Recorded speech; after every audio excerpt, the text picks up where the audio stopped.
Again, keyboard connoisseurs, get ready to get buttonholed on the ClicksCast, a podcast from the company that brought buttons back to over 100,000 phones so far to help you take action with more tactility, intention, and satisfaction. From Brooklyn, New York, I'm Michael Fisher, mobile technology YouTube reviewer and co-founder of Clicks, and I'm joined as always by my co-Clicksters. From Winnipeg, Clicks president and newly minted Meta Ray-Bans customer, Crackberry Kevin Mitchell. Hey, bud. I'm not wearing them, though. They need more styles. They don't quite fit my Don't worry. We'll weird get you shaped head. fixed up. We'll get you fixed up. I got something for you. Also from Toronto, Click CMO Jeff Gadway, whose aptitude behind and before the lens is frankly making me a little insecure. Howdy, pal. I'm coming for you, Fisher. You sure are. I'm a little frightened about it. And our special guest this week, very special. This is someone I was meant to interview in 2013, but United Airlines flew me to Minneapolis instead of Las Vegas, so I lost the chance, and Delta Airlines gained a new customer. But better late than never. Eric Migicovsky is a former partner at Y Combinator. He's the inventor behind Beeper and the man who first convinced the masses to put a computer on their wrist with Pebble. Eric, thanks for carving out time for the ClicksCast. Really grateful to have you here.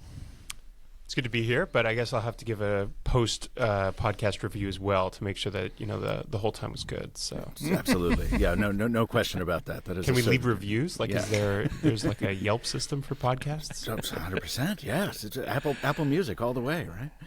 No, Spotify. but for the guests, I don't actually think I've ever seen like Ooh. guest reviews on there. That's a good idea. Sounds like a Yeah. new business idea.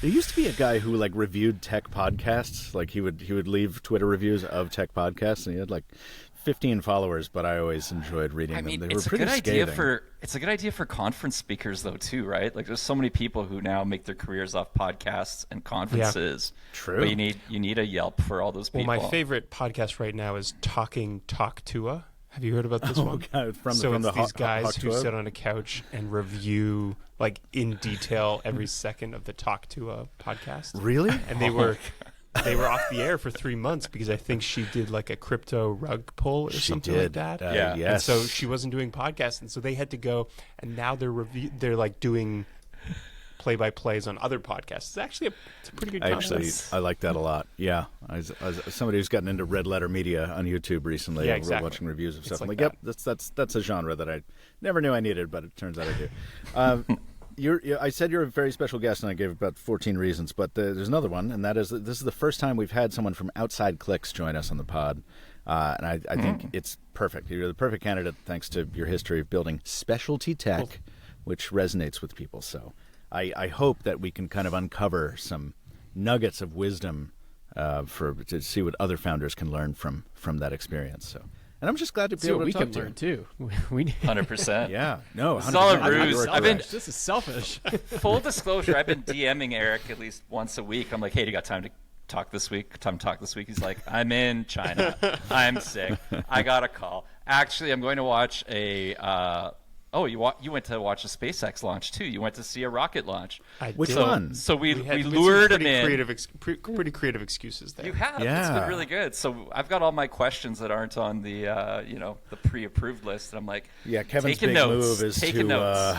get like into it. completely ignore the rundown that I craft and just jump in when he wants with irrelevant questions. But this is why we love it. Oh, I know we are. Hey, there is an explicit tag on this. So, Eric, we do not have time. It would take a whole episode to tell the entire Pebble story, but I do want to start there. Which story now? There's two I volumes. know, well, I know. So I want to start with the classic one. Like, I would like anyone out there to just have a very condensed overview of how you started the smartwatch I think the most era, condensed essentially. overview of this is there's an XKCD post that you can throw up of like the time before smartwatches, and then there's watches, and then we checked our phones to see what time it is, and there was a glorious period where we didn't wear watches. We just checked our phone, and then smartwatches came. So if you really want to, that's the super abbreviated history, and I feel like that's the closest I'll get to having an XKCD written about me. Fair enough. I will throw that on there for those watching at home. So this might sound like a remedial question, and I'm already throwing you off the rundown, Fisher. So I'm It's okay. apologizing. But No, it's fine. we were watching a an interview between Eric and Kevin on Crackberry, with one of the early demos of Pebble. And just educate me, Eric. Is Pebble the first smartwatch that really existed? So there was a Sony Ericsson watch before I started working on this, and it was an analog digital watch. So it was a classic analog watch with a 10-character display at the bottom that would show, I guess, the 10 digits of who was calling you. And it was called I can't even remember what it's called, but it was like $400 or something like that. And I was, a kid in university. I didn't have $400, so I couldn't buy one. So I had to go and make one myself. But it wasn't a smartwatch as you would think about it. It was like a watch that did show who was calling. Sony Ericsson MBW 100, maybe. There's one for sale on eBay right now for there's a deal. That's a deal. $84.95 or best offer. But it wasn't. There was another one though before Pebble. Eric, you started to make a device that Impulse. Impulse. So that's the one that Kevin interviewed me about. It wasn't. I was going to say it was Impulse it because was the BlackBerry smartwatch. So I feel Kevin, like there's only 5 people on the planet who tell that story of Eric's origin. Right? It all begins with a Kickstarter campaign. And they're Pebble. all BlackBerry. They're all BlackBerry bloggers. Yeah, and I'm still waiting for my, I don't know what it is. It's not a royalty check. Recognition. I'm pretty sure I gave Eric the first interview, probably the oldest interview of you on YouTube.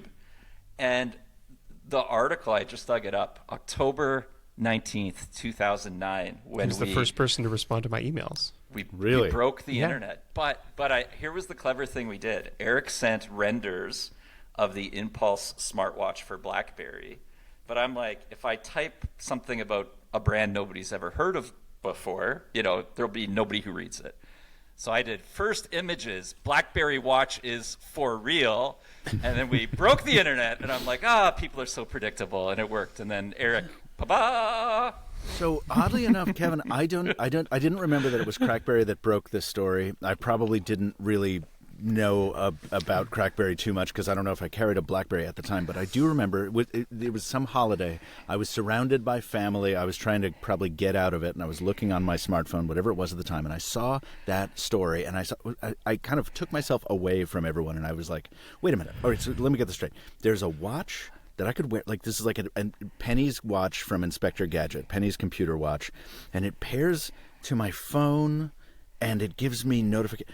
And I instantly wanted it. Like there would later be a lot of controversy. There would later be a lot of debate about whether this would even be a category that lasted. But I knew immediately this is something that would make my life a little bit easier. I think I love building products that are that divisive in some way, because, like you just said, Michael, you knew exactly that you wanted this, and I wanted this, and people that heard about it that were of our type of people, they very much wanted it. And then other people just did not want it whatsoever. They were like, I hate notifications. Why would I want this thing buzzing on my wrist? I want to focus. And that's one thing that I've learned over, now 10 plus years of building products. Like, that's okay. Yeah. You don't actually want to build something for everybody. You want to build something for yourself primarily, because if, like, as long as you're honest with yourself, as long as you don't lie to yourself, if you like something that you built, then that's great. Like, that's the first step. If you don't like what you've built, then it's going to be very hard to convince other people to use or to want what you've made. And so I think I started with something that I myself wanted, and then a couple friends also raised their hand and said, yeah, I'd like that. And my dad was an eager first user. He was a big BlackBerry fan and used the Impulse, and there weren't that many other people. I think we sold maybe a couple hundred or 1,000, 1,500 total max. But I didn't realize the Impulse ever actually went on sale. That was a real product that people we made 3,000 of them, but we only sold 1,500 of them, which is another wild story. Do you still have some? Do they still work? Can I have one? They do not work, and I have a couple. But no, sorry. I think you'll have to get that one off eBay. That might be a bit of a harder. That's all right. Sell. I understand. Well, it's fine. Because, I was going to say, Kevin, I definitely if you have a one, few in storage. let me use one. But like, I'm sure that Click started the same way, right? You had to Yeah. build something that you yourself want. And I actually think, like, having gone through YC and worked at YC and seen dozens, hundreds, thousands of startups, there's definitely different ways that you can build a company and build products. You can build something. You can go out and do user interviews. You can, talk to customers, and you can get a list of specifications and things that they want. But for me, I've always started with, what do I want? What doesn't exist, or what's too expensive, or what doesn't have the exact set of features that I want? And I've gone and built it. And that produces a company similar to Pebble and similar to Beeper. But I do always like to caution that that's not the only way that you can go and build a startup these days. Like, it's not the only way. And I just like bringing it up because I think the other method, which is the kind of tried and true startup, product-led growth and everything like that, a lot of people spend time talking about that, but I'm not sure as many people spend time talking about you can just build something for yourself. The good news is, like, we're not that unique. Is Right. that something, Eric, that you always instinctively knew, or that you learned along the way, or learned the hard it was way? instinctive. Totally. Okay. Yeah. Because I think there is a temptation to, well, we need to build for the biggest possible TAM. We got to bring as many people into the tent as possible, and heaven forbid there be people that absolutely despise what we're doing. I mean, we don't know anything about that, do we? No, guys? certainly like, not. It's not divisive at all. No, and I Can't think relate. like one of the keyboard. problems with gadgets these days, and we were talking about this at CES, is that the big companies always take the straight and narrow because that's where the majority, the kind of Fat middle. Exactly, the fat middle is, and on the edges is where things kind of get interesting. And where I kind of remember, like, being a kid and looking at gadgets and reading the gadget blogs and reading gadget magazines before there were gadget blogs. Like, that, to me, is just wildly fun. And you get some of that on Twitter, and you get a little bit of it, on YouTube, and seeing, people buying interesting gadgets from China and that kind of stuff. But in the mainstream, you get middle of the road stuff. Well, you had the experience of watching a thing you created kind of jump the gap. Like, I don't know if we can if you consider Pebble a mainstream success, but Pebble was the thing that certainly put. It introduced smartwatches. Absolutely. Yeah. Like, it launched a category, and you got to see that happen. I mean, like a jump of, I'm sorry, how many units did you say Impulse sold? Like, but 1,500. We sold like 1,500, and then with Pebble we sold 2 million. Right, and at the time it was the biggest crowdfunding achievement of all time. Right, it was 10 million on Kickstarter or something like Until that. the coolest cooler came along. Oh, Naturally. those were the guys that knocked you off. Come on. Nah, but then we got it back. We got it Good, back with good, the next good. Well, one. so my question on the back of that is, and I'm sorry, it's a little milquetoast question, but I'm really interested in knowing, how did you feel watching something so niche, so formerly seemingly unappealing to the masses, become a mainstream hit? I mean, it must have been intoxicating, I would imagine. I think some of the best feelings that I've had through the whole experience were when I saw people wearing a product that I helped make on their body and just walking around as if it was normal. That was just the coolest feeling in the world. And I'm sure you had that experience as well, seeing someone use your product in person. It's the best. I built software. I've had people say, like, "Oh yeah, nice work on Beeper." It's I use the app on a regular basis, and that makes me feel good. But there's some adrenaline hit for just walking down the road, sitting at a cafe, and then randomly seeing someone using your product, and that is just, you don't have to say anything. Cool. You don't even have to go to them. You just have to appreciate it and sit and think, like, that's pretty cool. I can imagine it's even more so with a product like a smartwatch or a phone. Like, they're so personal, they're so intimate. I mean, a smartwatch is like connected to you, and a phone is part of your identity. I remember saying to Kevin, CES 2024, we were walking from the Cosmo to the Bellagio, and Kevin stopped on a corner and was taking a picture, and I said, what is it going to feel like the first time we actually see one of these in the hands of a paying customer, not one that we've gifted to a media person or or seeded or something like that? And it really is undescribable. You captured it perfectly. Yeah. I have one specific. I have a couple that, I have many that I remember, but there's one that that really, I think about, which is it was probably in 2013, so just after we started shipping the Kickstarter batches, and I was in Montreal with my mom, where she grew up, and we were walking through Montreal, the kind of path up to the top, and someone was just walking by and had like a red Pebble or something like quite noticeable on, and I think that was one of the first Pebbles that I saw in person, just randomly. And so I stopped and said hi, and we took a photo, and it was just the coolest experience in the world. That's awesome. Love it. Did that? I mean, so while we're talking about the kind of early days of this, raising money is one of these things that I really didn't have much awareness of at all in terms of the business side of things before I joined Clicks. You said that Pebble was only able to raise $150,000 from angel investors in the year after you went through Y Combinator's Winter 2011 batch, which was quite a bit lower than your batch average. Why do you think that was? I mean, was it or is it harder for hardware companies to raise money than software ones? Was it just that it was an unproven category? It's hard to raise money in general. Raising money is a very difficult thing, and when you think of kind of the power law of startups, like there's a lot of people who start a company and start building something. It's very rare to raise money, and even more rare for the company to be a success after raising money.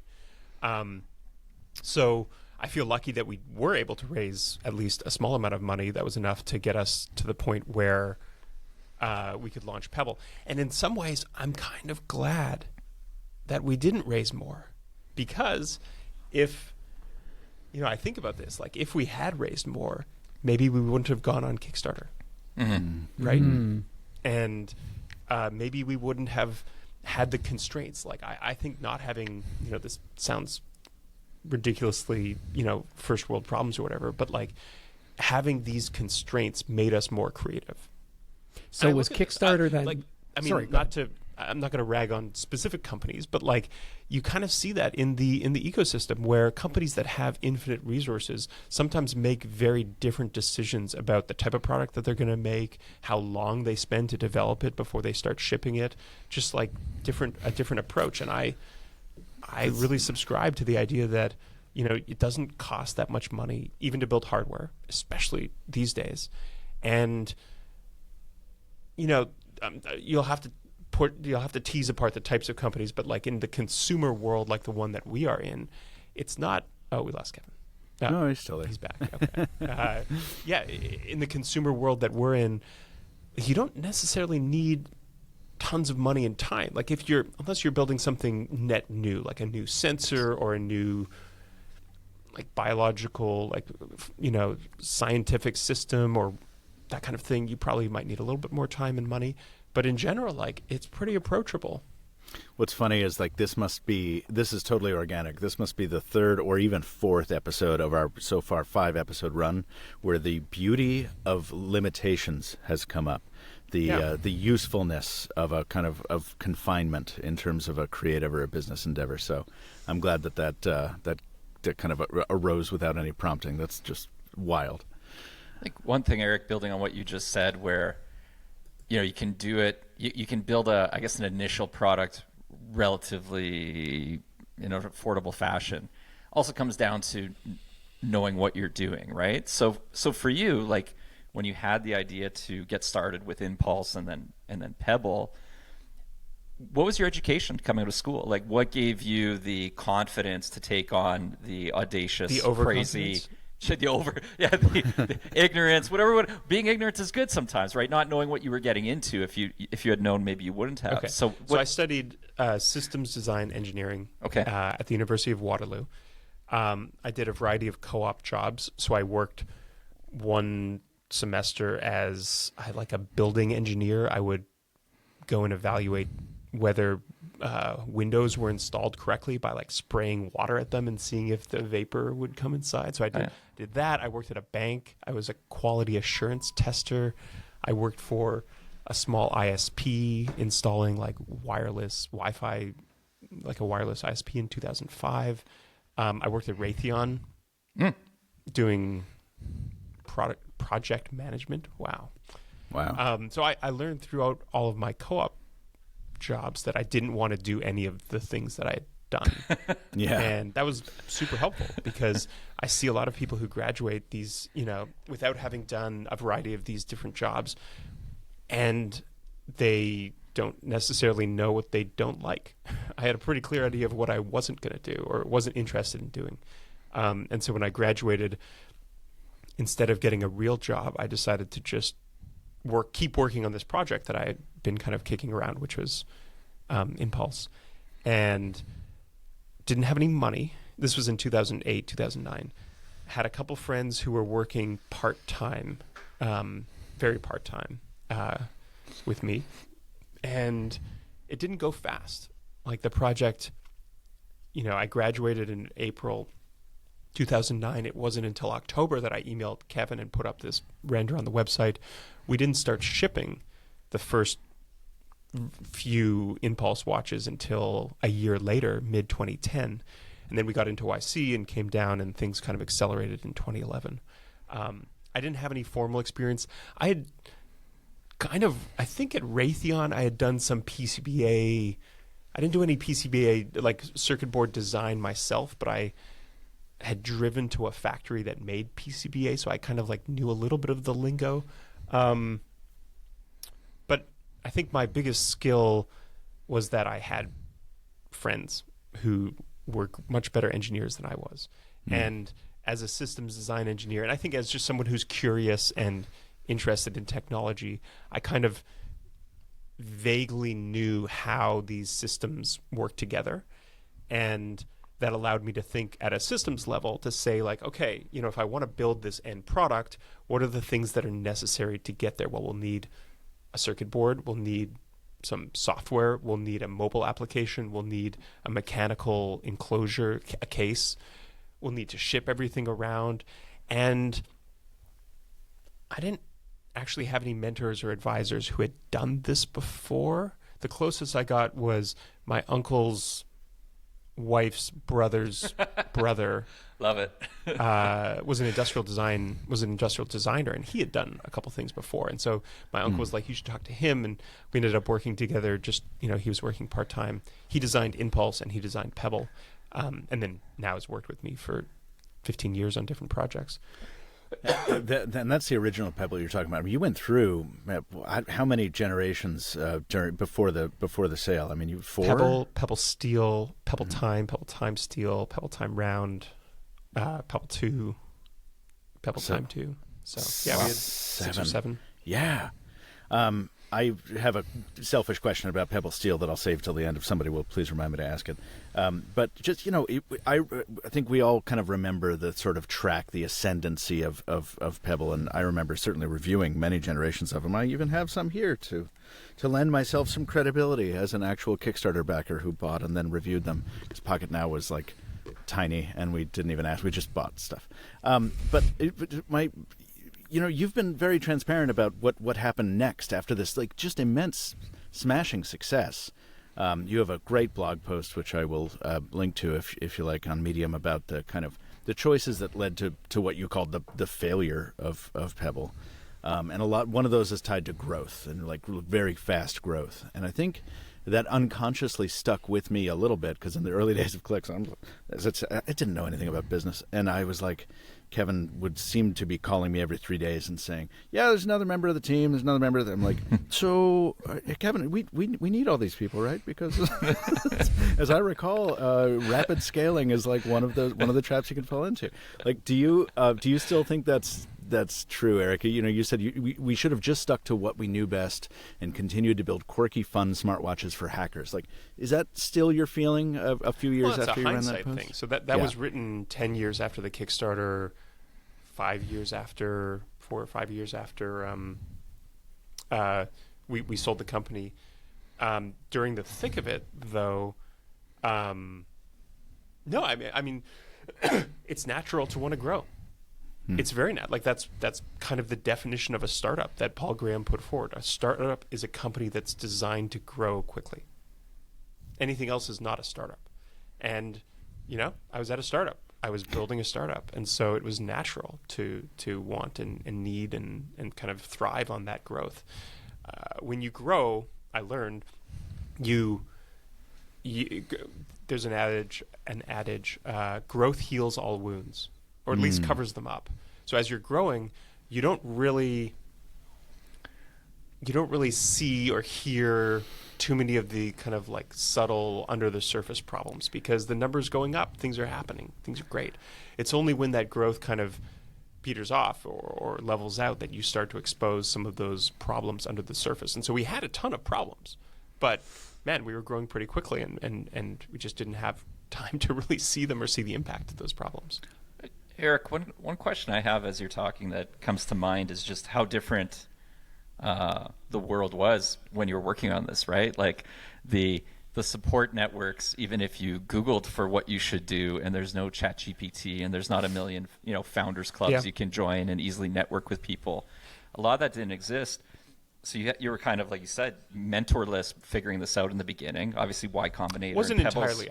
I had reached out to a bunch of people. Like by the time I did the Kickstarter, I had some good friends who were a year, 2 years, 3 years ahead of me in the process. But the thing I think about now is the thing that also wasn't as established back then was this D2C Meta AdWords engine for scaling up. Were you guys spending heavy? Like, was that part of the model back then? It's like today I think about something like what we tried. I don't think. I mean, I don't have the numbers off the top of my head. We absolutely tried. Okay. But just like I think I remember every good channel dries up after a couple months. I'm sure that is still true. Like nothing lasts forever. We sold a lot through Kickstarter. Yeah. And we sold a lot direct.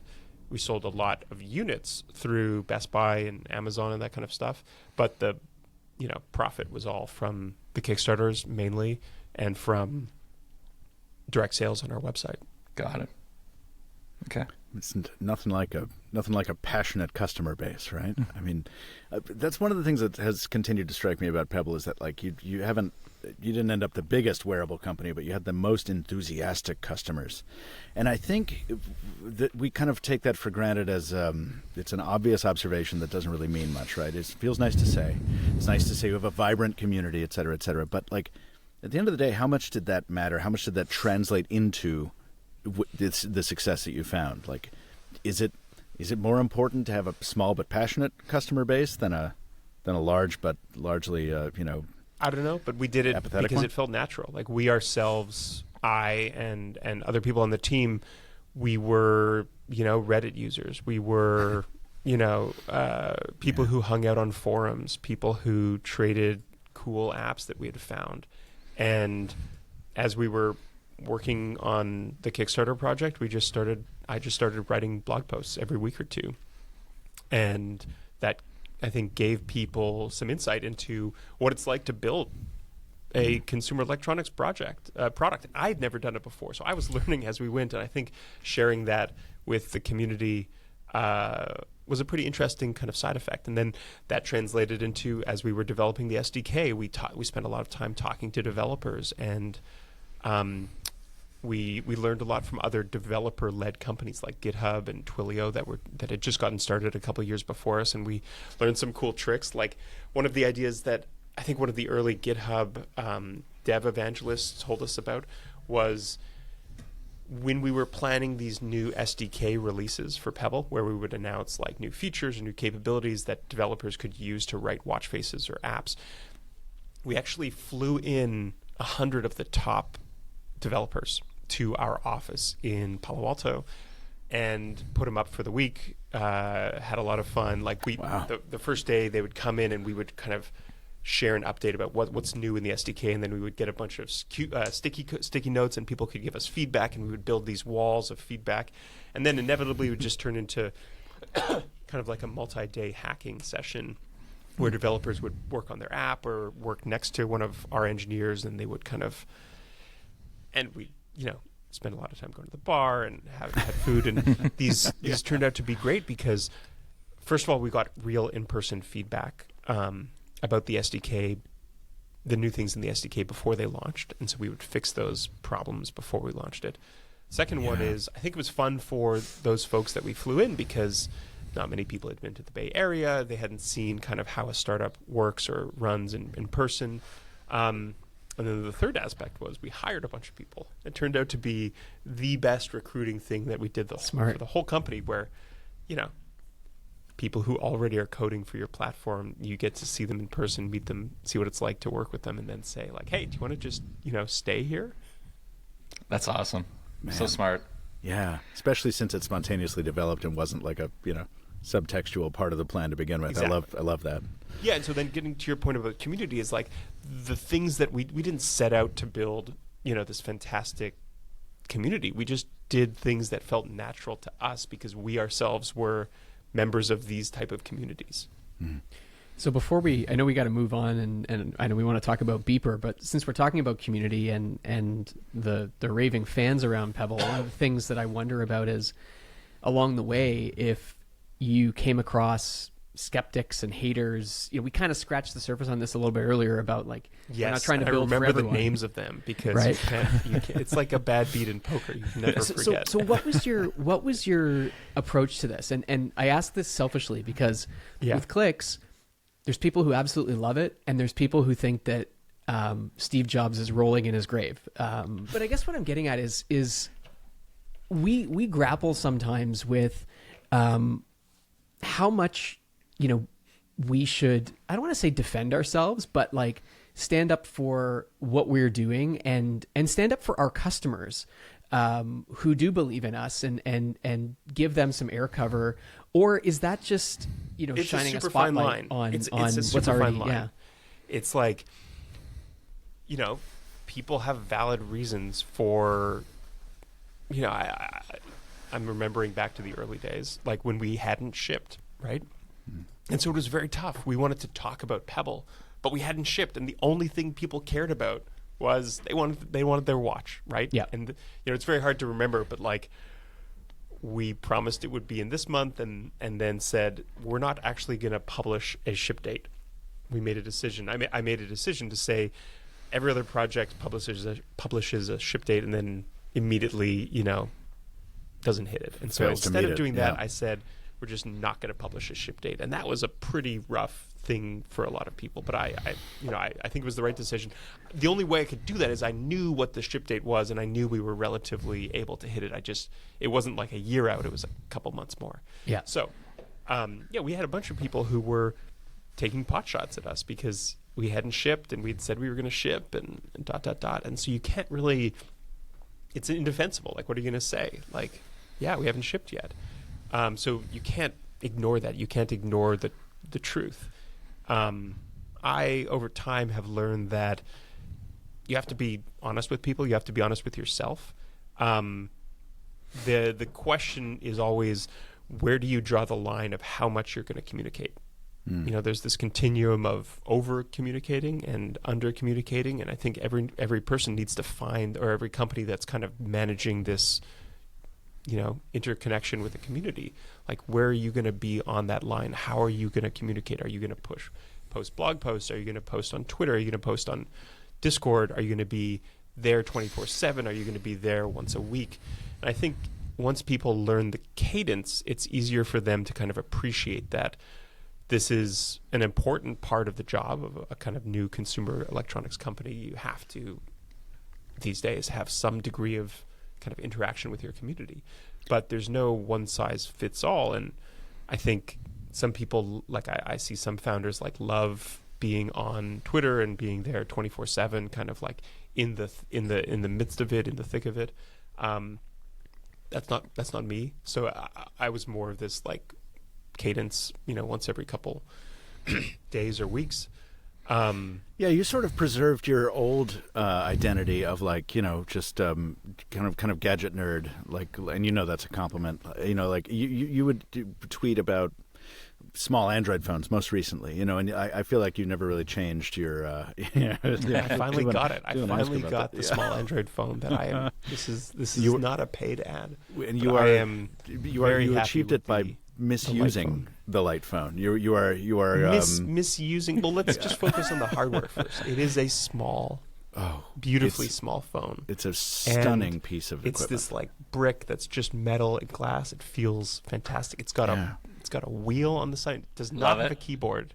But it ships with does not have a keyboard. But it ships We with might be able to with fix an that. OS layer that's like, that's all text. It's meant not to be used. And the first thing you did was like, how do I get to that Android layer? Yeah, And, but I made a website called smallandroidphone.com. It wasn't small Android phone without. And I tried you to know, talk you into making a flip phone your small Android phone because that's the way it is for me. I carry a Razor, and it didn't do enough for you, I think. Yeah, It's okay. I mean, it's another podcast. I had a Razor. I had a Galaxy Flip for a while. It just it didn't do it for me. I think it was because the screen kept peeling off. So after a year, Well, I that'll took it do in it, for yeah. a replacement. Yeah. Or just the protector. But like the protector that I got done at the Gadget, whatever the fix-it place is, peeled break, off I within a fix. month. Yeah. Yep. Super No, annoying. those are a pain. The Motorola ones don't do that. They break in a different way. Oh, but wonderful. like I say, different episode. Let's Jeff called it. Let's talk about Beeper because I do want to mine that a little bit. You were back in the headlines last year. It was the first app I've seen in a while that seemed to make Apple a little nervous because it threatened one of the most important bricks in its moat. Preventing iPhone users from jumping ship, which is iMessage, my least favorite piece of software they've ever shipped. What is So far. yes? Tell us how you did that, because as I recall, that was just a straightforward hack, right? I mean, you found not So necessarily a there's, vulnerability two in things. iMessage, There's but Beeper, go. which is a universal chat app that connects to a dozen different chat networks and creates this unified inbox. And then there's Beeper Mini, which is a sub app that we launched at the end of 2023 that was specifically an iMessage app for Android. And Beeper Mini, how did that implementation? Just, you don't have to get too technical, but just so everybody remembers, it was what's the proper phrasing? Was it an exploit? Was it a hack? It was a reverse Reverse engineered the iMessage protocol. Got it. How had nobody done this before? I know. Good question. Like Jeff. this has been one of the biggest gaps on We on tried. Android. So we tried, and I talked to practically every single person on the internet or in the world who had even kind of poked at the problem, and I did that for 4 years. Couldn't find a single person who had woven through the system to actually build this fully working iMessage app or iMessage kind of reverse engineered library until mid 2023, when a 16-year-old kid sent me a message, sent me a Stop. DM on Discord saying, "Hey, I reverse engineered iMessage. Do you want to check it out?" And I was like, "Yes." Yes, I do. And he did. He did what security researchers hadn't done. No one on Earth had done. He sent the first iMessage from Linux that didn't go through kind of a Mac Mini that was sitting in someone's shelf. He sent it directly from Linux to the Apple servers. And as I recall, one of the benefits of that implementation, it was thought at the time, was that in order for Apple to patch it, it would have to basically break iMessage in some way. I don't remember the specifics. It found another way around that, right? Well, there was two things that Beeper Mini did. One was it allowed Android users to send and receive iMessages. And the second thing that it did was it allowed Android users to register their Android phone number with the iMessage servers so that their number would go blue. If that second piece wasn't possible, you would have had to use your email address, your iCloud email address, to send and receive iMessages on Android. And so we did both of those things, which were both new and interesting. And Apple was able to shut down the second path, which was registering an Android phone number as an iMessage number. Fairly quickly. We were able to get it back working, but we got into this cycle where we were constantly kind of going back and forth with the largest Whack-a-mole. company on earth. Right. And it was negatively impacting our core business, which was this app that was not related to iMessage. It was just a universal chat app. And so that app is still alive very well. We sold it to Automatic, and there's a 40-person team at Automatic working on continuing to build Beeper. Wow. And I am, obviously still using it every single day constantly on all of the devices that I have. Yeah, I'm going to ask you about one of those devices in a second. But do you think, you mentioned the sale to automatic, which goes to my second to last question about it. Do you think that sale would have happened were it not for the immense boost in awareness you got off the back of the Apple dispute? Because everyone was talking about it. You couldn't go a day without saying, Apple broke beeper again. Like, it was cool. It was a very, very exciting thing. But was that lasting benefit? That it wasn't just a flash in the pan then? I mean, that Yeah, it put us on the map. Absolutely. That's cool.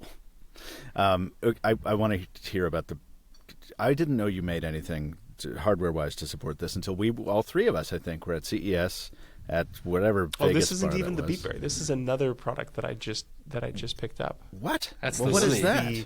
This is a Lily-Go.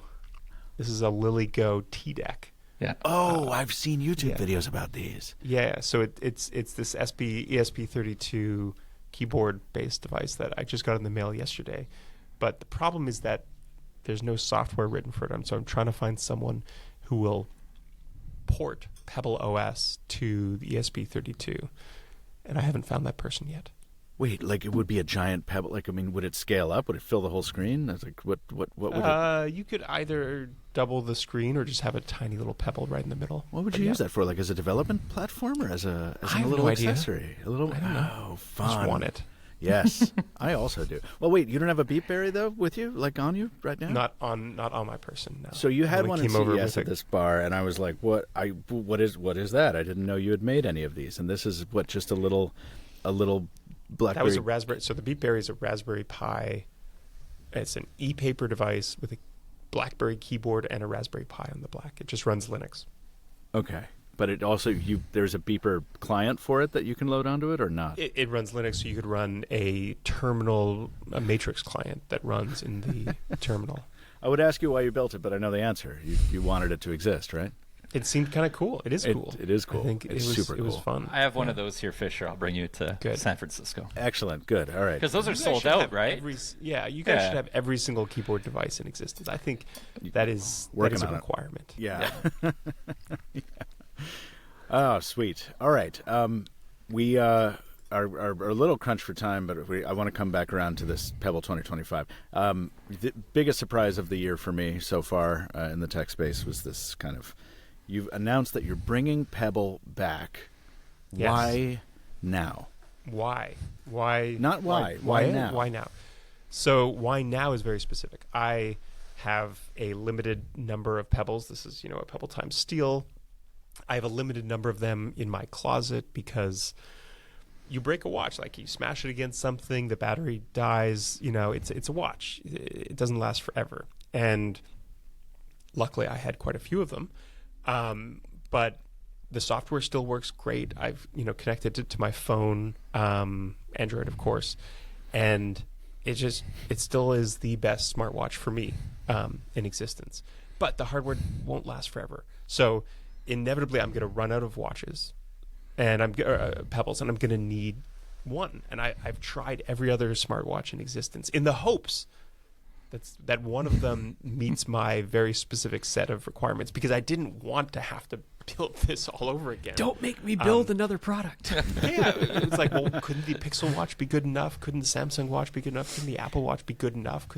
I tried everything. I tried Garmin. Garmin. I tried the Fossil watches that have e-ink and a analog kind of thing through the middle. I've literally things, right? Those every scan single watches. Every single one, and they didn't do it. I have 5 things that I need personally out of a smartwatch. It needs to have an e-paper always on screen. I want to be able to kind of surreptitiously glance at my watch and see what time it is. I don't want to have to flick my wrist. I don't want to have to do an action. I don't want it to be pushing light out constantly and look really distracting. I want it to be this e-paper like experience. So that's the first thing. Second thing is I want a long battery life. Mm-hmm. I don't want another thing. I don't want another thing to charge. Sure. I think I tweeted this out a couple weeks. I was on a flight to China, which is like a 16-hour flight, and the dude next to me was charging his Apple Watch. Like, yeah. He had a power bank and the cable, and he was like charging his Apple Watch. I was like, I didn't. This take a isn't the picture world of him. I made for you. Yeah. So the second one is long battery life. Long is like, multi-week. I just don't want to have to remember yet another thing to charge. The third one is I don't have that many things I do with my Pebble. I get text messages, notifications, phone calls. I love controlling music with Pebble. I'm using an AI, a ChatGPT app, which is kind of nice. I just don't do that much else. I get weather. I don't pay for things with my watch. I don't need to pay for things. I always have my phone with me. I'm just not that type of person who goes out without their phone. I like having a good camera. That's can't really do that with an LTE connected smartwatch. Anyways, so I don't do that much with it. So I want a fairly simple, straightforward user interface. Just does the things that it says it does on the box. Doesn't do anything more. Okay. Fourth one is buttons. I can't deal with a touchscreen. Touchscreen on a wrist is a tough one. That's it's a user interface challenge for sure. Yeah, I want to be able to as well. Hang up on a call without looking at it. Like if my timer is going off, I want to be able to hit the button without looking at my watch. When I'm biking, I want to be able to skip to the next track or change the volume, without that.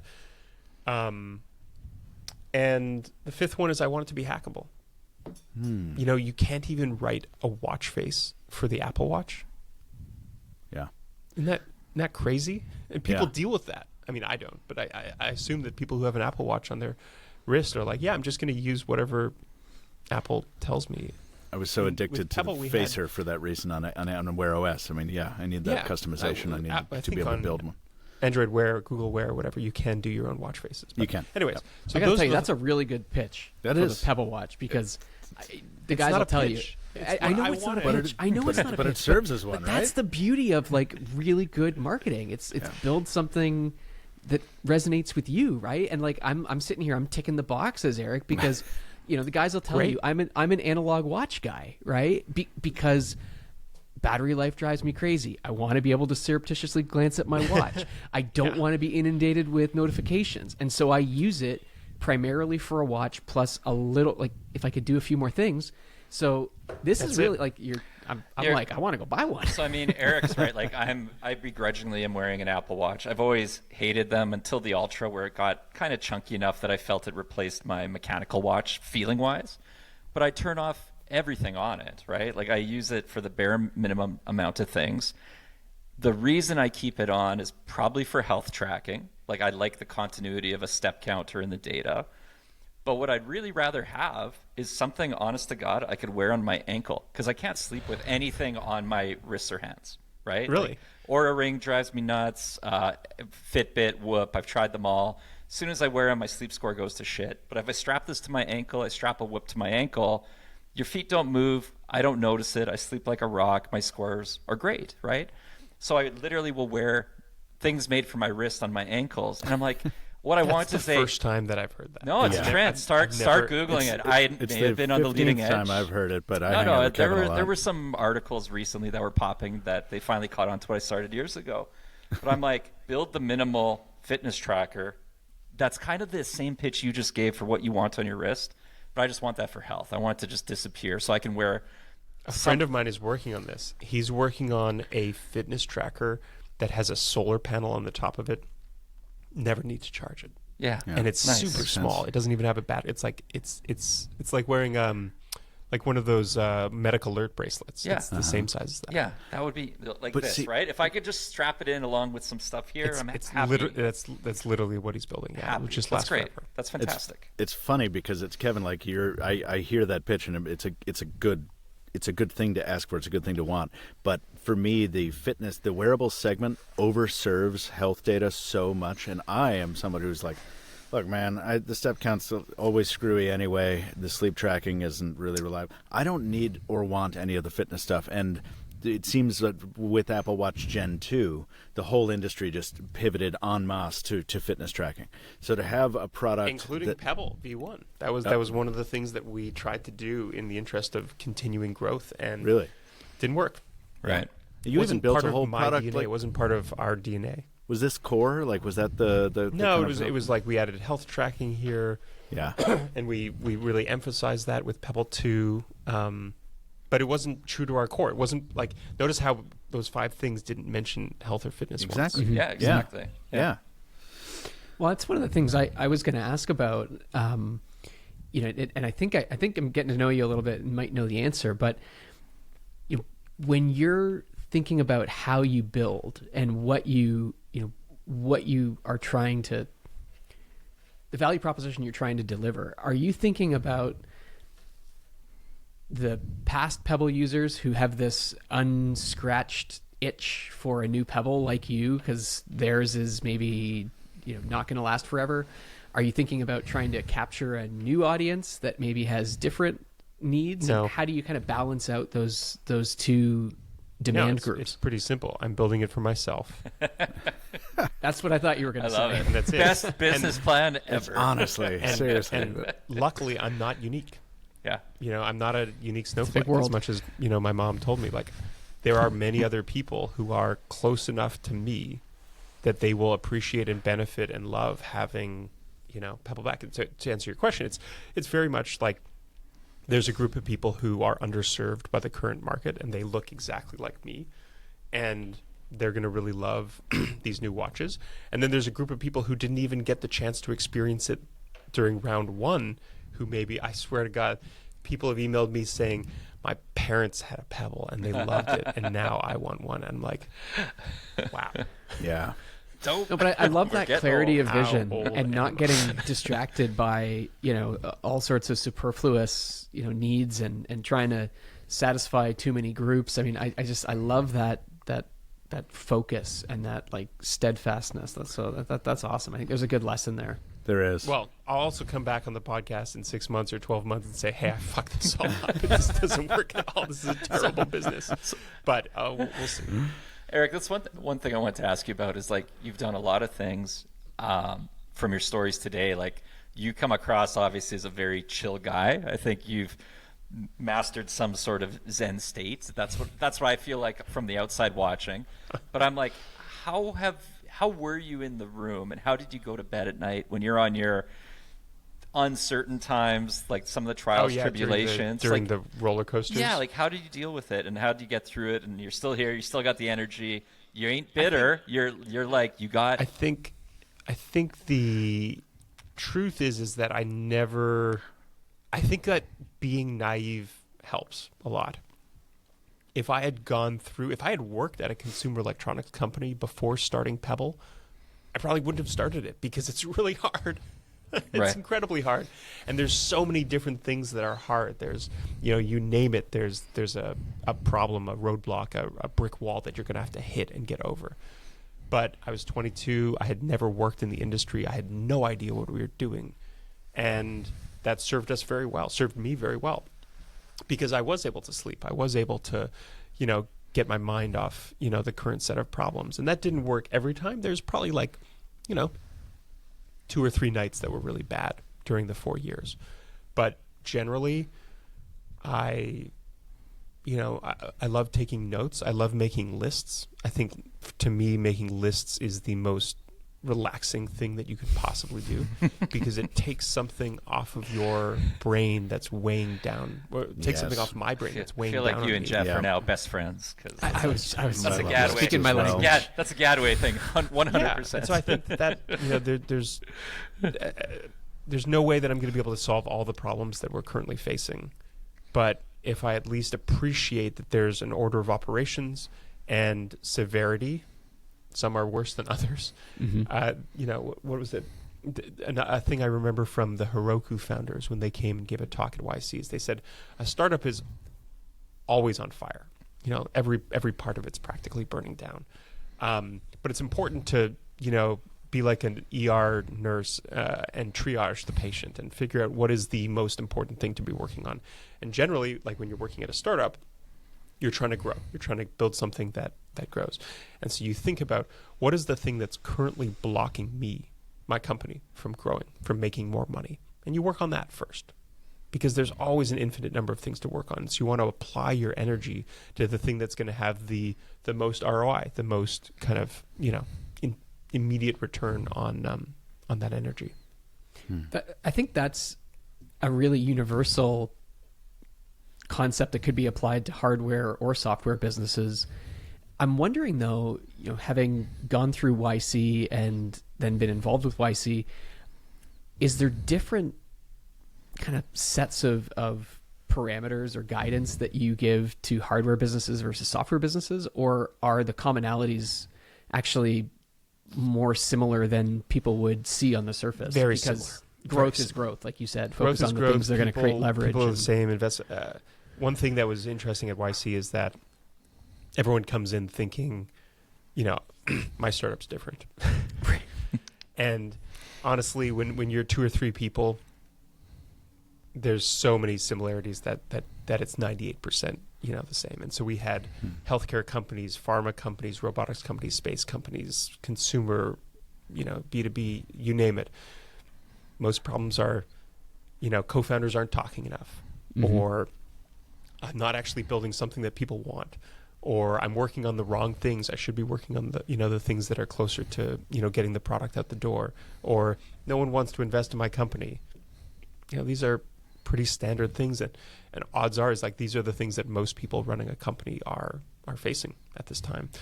YC has kind of a unique ability to help with this because they've realized that you don't have to be like the people at YC are not necessarily domain experts. Like no one's going to help you reroute your circuit board or, find a person to solve this particular bug in your software. But that's where the founders really, are the experts. The YC partners and the community around them help with all the other multitude of problems that are going wrong at your startup. You just threw out a line that I feel like is so intrinsically linked with YC, the build something people want. And I've always been curious about that, and kind of what that really means, what that means to you. And then how do you reconcile build something people want with I built something Eric wanted. Well, now I got to go find more people like Eric. I'm one person, right? And I think that's the subs. If you take that sentence that makes something people want, you got to start with one person. Make something one person wants. Most people don't even have that. Most people don't even use their own product, especially for products that are designed to be, you're not building like an enterprise SaaS thing, and you aren't an enterprise yourself. But like if you're building a consumer or kind of prosumer product and you're not using your own product, why the hell is someone else going to use it? Oh, I love that. Yeah. It's funny. It's like that rings a vague bell. It's like I want to say I've heard that before, but I don't think so. I think it's just ringing the same bell that rings in my brain anytime I hear something kind of elegantly profound. And I'm like, oh, yeah. So I agree with that makes something people want, and that's like the extension of this. But I remember how I was saying that there's kind of 2 paths of how you could build a product. On the build something that you want path, you got to start with yourself and people who are close enough to you. And you could expand outwards. You can always get more people, but if you don't use your own product, it's very hard to convince someone else to use it. It's funny. I have a new segment for the show I want to start if we can make it happen in 60 seconds. I want to throw out random tech company names and have Eric just say like they're doing it right. It's like Eric's 2 thumbs up, or he's like no. Or he's not like, going to get invited back to other podcasts. Well, maybe we won't do it. But I feel like if somebody was to give the answers, I want his opinion. I'm still a Canadian, Kevin. Okay, sorry. I thought what you were going to say, Kevin, is you're just going to throw out random company names, and Eric's just going to rate the name, whether it's a good name or a bad name. Good or bad. Yeah. No, because I think what Eric's saying is something we've talked about at Clicks, and obviously, for Fisher and I, we cut our teeth, and we've spent 15 plus years in the tech media industry reviewing products. And, as we started to work on Clicks, and obviously we've known and know hundreds, maybe thousands of people who've worked in the big tech industry over the years. And to your point, I'm like, they have great jobs, they're smart people, they have the degrees, they know what they're doing, but I'm like, I don't see them in the Reddit threads. I don't see them in the forums. I don't know if they care as much about what they're actually building. You mean the founders? The employees at big tech companies even, right? Not necessarily founders at all. I'm talking about like just the people building the products in bigger companies. it's their job. It's their day job, right? And I'm sure the biggest companies, even for the leaders, it's their day job. They're building at a different level. It's probably more management by accounting than, the passion that you have or that I think all of us on this call have. So for us, we're like, this is a bit of a superpower because we care a lot, and the team we've been building at Clicks cares a lot. And, speaking to you, you're the same thing. You might not have been in the tech media industry, but you're a user of products. You're in the tech community as you're building, and it gives you this front row seat that I feel big tech misses out on. And the thing I've kind of been saying the last year now is I think the tech industry would be so much better if everybody who went to build tech products first worked in tech media, or in this case, actually, was just passionate about what they did in the community, and the other way around too, right? For us who review tech products, probably tech media would be a whole lot better if we all actually tried to build tech first and understood what the founders and the builders go through, because most of us giving our opinions for years, they're just that. They're opinions. I don't even know if the word review can always be applied to it, because it's still an opinion based on never having shipped anything, right? Never having lived through it all. So I don't know. I want to still be able to review movies and podcasts now without having had my own podcast. So I think there's still, people can have their own lived experiences and learned experiences. So. I think it gives you an Fair insight. Enough. I think it gives you a special insight that not everyone else has. That insight is two-way, as I've found too, which I think I've said on the show before. Is like the being involved in the production of a product has made me better at reviewing other people's products. Yeah, like just look at the MKBHD situation with him, releasing the. I don't know, but I imagine panels, that that's probably been an interesting experience for him, being on the other side of seeing how the kind of product reception. No question. And then we can have these conversations too. Like, I mean, this variation of this happened at Clicks, but it's like not Marquez specifically, but a creator who's made something engages with an agency to engage other influencers to be paid to promote it, and it's like, wow, I know you, and I know these are terms you would not agree to. So why is this happening? And you have that wonderful, rich conversation on many layers, and it's just, it would be nice, to Kevin's point, it would be nice to have more exchange programs in general between different sides. That's a funny one. Exchange program. We'll put you on. We'll put you on loan. Yeah, that's a good idea. Yeah, 2 I weeks. do think there is a risk, though. I mean, I can only speak from my lived experience at BlackBerry. I mean, like, the employees are in the forums. Even if they're not saying things and engaging, they're there, you're learning. And there is a risk, though, like, coming back to what Eric said, I don't want to put words in your mouth, Eric, so tell me if this isn't a fair way to characterize it. Like, we have to, as a co-founding team, as builders, decide what's important. And I think if you spend too much time listening to the wrong feedback, you could end up chasing your tail and focusing on things that aren't going to create the most leverage in your business, that aren't the biggest problems to solve. And so I think you can be in the forums and be getting a pulse on things, but you gotta exercise discernment in terms of now you're getting what you pick up. I think there's a difference between kind of providing technical product support, which you absolutely need to be like, you have to have a good ground game. That's the only way that you earn trust and respect, and honestly, like, you want to be true to yourself. Like, is that what you would expect out of a company?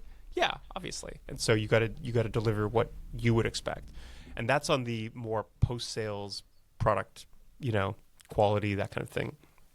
If you're talking about what the next product will be, well, that's the billion dollar question. Like, are you going to react and roll and use kind of the nuggets of wisdom that come from your community to be able to influence that next generation, or is that going to come from your heart, from your gut, and be your product, maybe with the influence and advice and impact and kind of reflection that comes from a community, or is it going to be but it's still going to be driven by your want or need internally? And I mean, I don't see that many cases of, well, again, we'd have to look at the list of companies that Kevin's going to make me look at, but like, I mean, what feels true to me is, what I've kind of learned over the years is that, I need to want this product. I need to want it to exist, because there's so many, it's so difficult to make a product that to carry it over the finish line or the starting line or whatever takes just such a sheer incredible amount of energy that if you're not intrinsically motivated to do it and you're building someone else's product rather than a product for yourself, I've almost heard it described as it needs to call to you, right? And like pull you in. It needs to be so compelling that it like you need to build it into existence. So I was working at Y Combinator as a partner for 2017 to 2021. And I had tons of ideas for random things, random projects, random companies, but nothing was there 24/7 with me until Beeper. I didn't wake up thinking about new features that I wanted or different, ways that I would solve a problem. And that's when I knew that was going to be my next, endeavor, because I couldn't get it out of my head. It was just constantly there. It's exactly like what you said. And that's when I kind of knew that that was the one or the next one. Yeah. It's amazing how much of a role actually just emotional commitment really does play in success in that way. I've heard it described recently. This conversation reminds me of nothing so much as somebody talking recently in my friend group about deciding whether to be a parent or not. And like the overwhelming advice he was given over and over, which stuck with him, was like, if you need to 100% know you want to do this, because if you don't, well, then it's going to be even harder, and it's hard to begin with. So I'm just Kevin, thinking about like of course, accidentally starting a startup versus accidentally having a kid. Yeah. Yeah. Well, that's never happened. Whoops. Just one afternoon you come home, you got a new startup. And, yeah. Sorry. We've got to have that conversation again. Kevin, you you are dead to us again. Sadly, you have been having some technical issues. I regret to inform you. We see him, but we can't hear him. And also, his recording has restarted like 7 times. I don't know what's going on with your machine, Kevin. I think next time you need to record from Clicks. I don't take joy in Kevin's technical misfortune. I'm just glad it's not me for the first time. I'm usually the guy struggling with Wi-Fi, with latency. So. Yeah. No, but I'm going to seize this opportunity because y'all have been talking about some very profound, very important things, and it's great. I'm sure I've learned something, and I'm sure people out there have too. Eric, back to brass tacks here. What you made a Pebble Steel, and then you never made anything like it again. This is what we're going to call Michael's selfish Pebble segment. Steels. So I think it's one of one. I don't know if we ever sold it. I think the lore is not with me still. I have what I call the heavy metal bracelet for the Pebble Steel, which is each piece is individually CNC milled and it weighs a ton. It's like this heavy steel bracelet, but it fits perfectly into the very unique set of grooves that we had with Pebble Steel. That's perfect, and the band fantastic. Lends something to that. But even the body, even just the case, like you had sharp corners on this first generation Pebble Steel. It was like a uniquely I don't want to say masculine, but it's kind of little. But then you transition. Then every subsequent Pebble was nice and curved and friendly and but we never got another block. Big one. So another block on your consider wrist. Consider a light phone for the wrist if you make new hardware anytime soon, please. This has been fantastic. We've gone over time. I hopefully Kevin comes back in time for the outro. But Jeff, are there parting thoughts that we need to solicit from Eric, or have we gotten what we? Sorry, I tuned out for a second. I was just ordering my my Core 2 Duo in white for delivery in August. I have to ask about this, Eric. If you've not been asked about this, I will be stunned. Did you intentionally choose that product name to have a laugh? Did I intentionally decide to have a laugh? Yes. Yeah. I love having a laugh. Yes. Me too. I didn't pick up on it until all the commenters were talking about it. Let me in on the joke here. Am I missing something? What am I missing? The Core 2 Duo was as I recall, a rather underwhelming product from Intel back in the day to power PCs. It was a CPU in the Pentium, like a Pentium successor or something like that. I don't remember. Eric is like, I'm not remember it opening as my mouth. there's an Intel chip named that. Yes, Yeah. I've heard about that. Yeah. I don't want to press you on that because I don't want to get you. I don't know if you're worried about that, but it's very funny. I think it's hilarious. I think I like any chance to laugh. Okay, me same. Like, speaking of which, hey Kevin, welcome back. What's how's your audio? It's not going to sound great because I'm on AirPods, but I won't talk much. Oof. Well, you're back just in time to say goodbye. We're actually a little bit over time, and I think we've really gotten a lot out of this conversation. Eric, I want to thank you for being generous with your time, but also with your insights. I've learned a lot, as I've said 4 times. So, And Jeff, for putting up with the 3 of us. Yeah, really. I mean, Well, 2.5. Well, yeah, fair. No, I can't thank you enough. I mean, it's been really fun. I mean, I still live in Waterloo, and so Pebble is core to the Waterloo tech story, and I know Brad from the Beeper team, My co-founder at Beeper, yeah. quite well as well. Friend and Pebble colleague as well. Yeah, so I mean, it's just great to get to spend some time with you and learn, and I feel like we're better equipped to go out and keep Go do this it. clicks drum. Go make and some do it. sweet gadgets. So, hell yeah! Amen. I ordered my Pebble, so I'm very excited to take it. I went first batch. I think Fisher's waiting for the second one, right? Correct. I ordered the second one. I was Can't win them all. Yeah. But it would be nice to take a look at one when we get closer to release. Maybe I'll hunt you down at one of these events we might be at together. Definitely. Eric, thank you. Do you would you tell people where to find you on social media? Because Yes. I have think a that blog they should now. follow you. I have You have a blog? I joined the 2000s. Whoa! EricMigi.com. Hell yeah! ERICMIGI. That's awesome. I will. Congrats. Put it in my pocket because I'm still in 2016. And it I love has an that app. RSS feed. So. Nice. And just because Fisher will be so excited, Eric is not just on X or Twitter, he's also on Blue Sky, which Yes. Fisher's Yeah. constantly pimping. No, I exist on Blue Sky because you have to, but I'm kind of more of a Threads guy, but I don't say that too loudly because that's controversial. Once again, Eric, thank you very much for your time, and friends, thank you out there for joining us for this installment of the ClicksCast. If you've got feedback, questions, or topic suggestions for a future episode, please email me, michael@clicks.tech. Find us on social. Jeff, where are you? At Jeff Gadway on Instagram. That's it. Kevin, you? Crackberry Kevin, all the places, and I posted my first video that I shot and edited last night in years. I don't think I've done that in really years good. and years and years. So Kevin told me to check take a it look out. at it, and I Subscribe. was bracing for Like and to be subscribe. I was bracing to be the good friend who's like, yeah, good job. I have some notes, but no, you slayed it. It was awesome. It was very funny. Boom. I appreciate that. It means a lot coming from you. Man. Jeff, I already told you that at the top of the show, but if you keep getting better, I'm going to get kind of annoyed. Folks, we are gearing up to launch the Pixel, Razor, and Galaxy versions of Clicks, and we're also in the middle of a lot of the nitty-gritty business building that we talked about on this episode. So we're going to take a mid-season break from the ClicksCast, also so Mr. Mobile doesn't evaporate, so I can put out some videos. And we'll come back once the critical work is a bit further along. If this is your first time listening, which seems likely, given our guest, we've got 4 more episodes for your listening enjoyment. Check them out on your podcatcher or tube stream of choice. We've had a lot of fun guests from the Clicks team. It's been a lot of fun. And don't be afraid to spread the word, please, if you think your friends or colleagues would benefit from the conversations we've been having this spring.